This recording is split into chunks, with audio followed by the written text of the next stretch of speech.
ഇന്ന് നമുക്ക് പരിചയപ്പെടാം നമ്മുടെ നാട്ടിലെ ഔഷധസസ്യമായ മുത്തിൽ, അതായത് സെന്റല ഏഷ്യാറ്റിക്ക.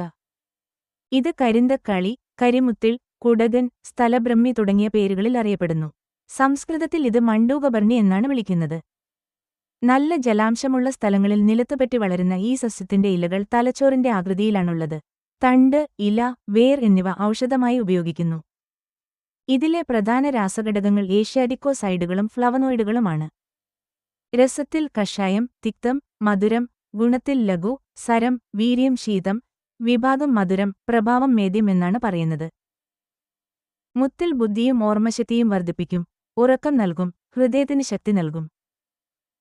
ചർമ്മരോഗങ്ങൾ, വാതം, മൂത്രാശയരോഗങ്ങൾ, ഉന്മാദം, മന്ദബുദ്ധി എന്നിവയ്ക്കും ഉപയോഗിക്കുന്നു. ഹെപ്പറ്റൈറ്റിസ് ബിയുടെ ചികിത്സയിലും ഇത് ഉപയോഗിക്കുന്നു. ധാതുപുഷ്ടി കൂട്ടി യൗവനം നിലനിർത്താനും സഹായിക്കുന്നു. ബ്രഹ്മരസായനം, പഫനാദിഘൃതം തുടങ്ങിയ ഔഷധങ്ങളിലേക്കും ഇത് ചേർക്കുന്നു. നമ്മുടെ പഴമയുടെ ഔഷധശാസ്ത്രത്തെ തിരിച്ചറിയുക, മുത്തിൽ പോലുള്ള സസ്യങ്ങൾ സംരക്ഷിക്കുക.